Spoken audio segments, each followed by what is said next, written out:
past is just a story we tell ourselves.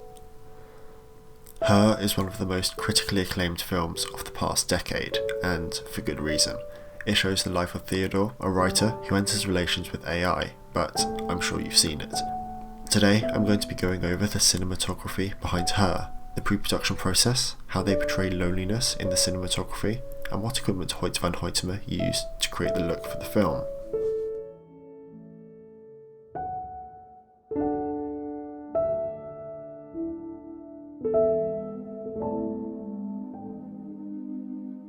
Jones originally had the idea for Her in the early 2000s after reading an article about instant messaging with artificial intelligence. After a number of years, Jones directed the short film I'm Here, which shares similar themes to Her. He also found inspiration in Charlie Kaufman's writing in Synecdoche, New York. Jones then spent 5 months writing the first draft of the script. This was also the first time that he had written a screenplay completely alone. It is also said to be a semi-autobiographical piece about his divorce from Sofia Coppola in 2003. As his longtime collaborator and cinematographer Lance Accord was not available to photograph the film, Jones hired Hoyt van Hoytema and discussed how he wanted to avoid the stereotypical dystopian look. We started talking about references, looking at photo books, and it's kind of a hybrid between being a little bit conceptual and being very theoretical. Van Hoytema took inspiration from Japanese photographer Rinko Karuchi, who often used a shallow depth of field and shows life in light and pastel colours. He also wanted to avoid the colour blue as much as possible, as he felt as though it was too well associated with the sci-fi genre.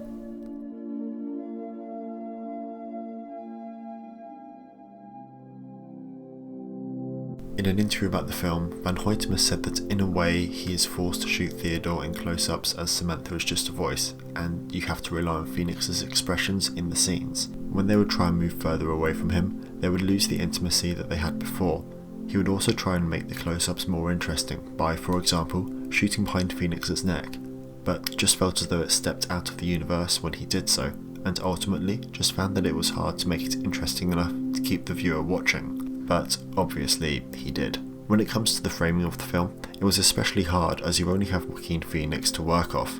You can go from a wide shot to a medium shot throughout the scene, but as you can't cut away from Theodore, you have to resort to other objects around the room. Van Hoytema often used central framing for Theodore, as this not only represents isolation and loneliness, but also intimacy and tension between characters. The use of colour is very prominent in this film, from the final grade to what Theodore is wearing.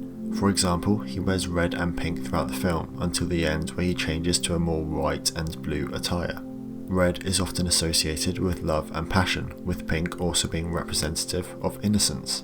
Blue, on the other hand, is generally associated with isolation and melancholy, showing that after he loses Samantha, he feels more empty inside. The general grade of the film is also very warm, and a lot of this is down to their use of vintage lenses, but also because it is the opposite of a stereotypical dystopian film. The warm overtone paired with the lower contrast look makes for a dreamlike setting of Los Angeles, even though half of the film was shot in Shanghai. For example, this iconic shot where Theodore is in his kitchen drinking a coffee is a perfect representation of the low contrast and warm look. But it is also a scene where you would usually have a partner with him, therefore showing the true isolation of the character. Overall, creating loneliness in film is complicated, but especially so when only one of the two people in the relationship actually exists. Hoyt van Hoytema does an incredible job at portraying isolation and loneliness in Her, from the colour palette to the compositions. But in the end, a lot of it is down to Joaquin Phoenix's incredible performance. Dear Catherine, I've been sitting here thinking about all the things I wanted to apologize to you for.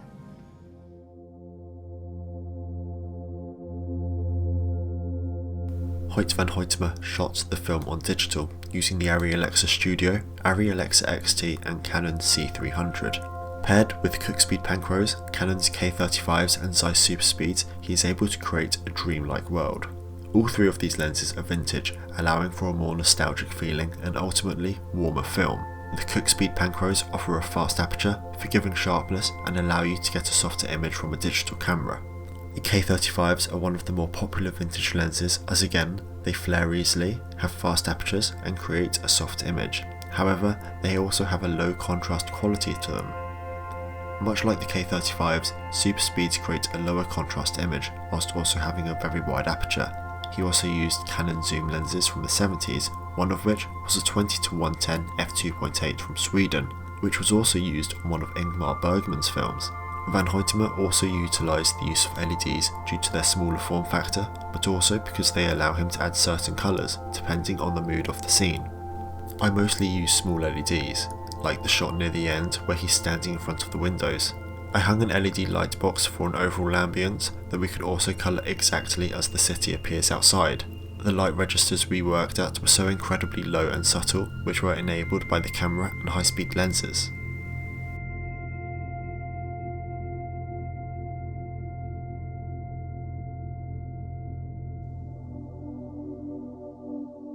Overall, Van Hoytema utilised the use of both vintage lenses and interesting compositions, as well as a multitude of other things, in order to create the world of Her. This allowed both Spike Jonze and Hoyt van Hoytema to tell so much of the story through images. Apologies for only uploading twice in the past month. I've been rather busy, but I do plan to upload at least 2 videos a week for the foreseeable future. I hope you enjoyed this video on the cinematography behind Her. If you have a recommendation for a film that you would like to see me break down, leave a comment down below. If you found this video helpful, a thumbs up is appreciated, and if you'd like to see more videos like this, then hit the subscribe button. Thank you for watching, and I'll see you next time.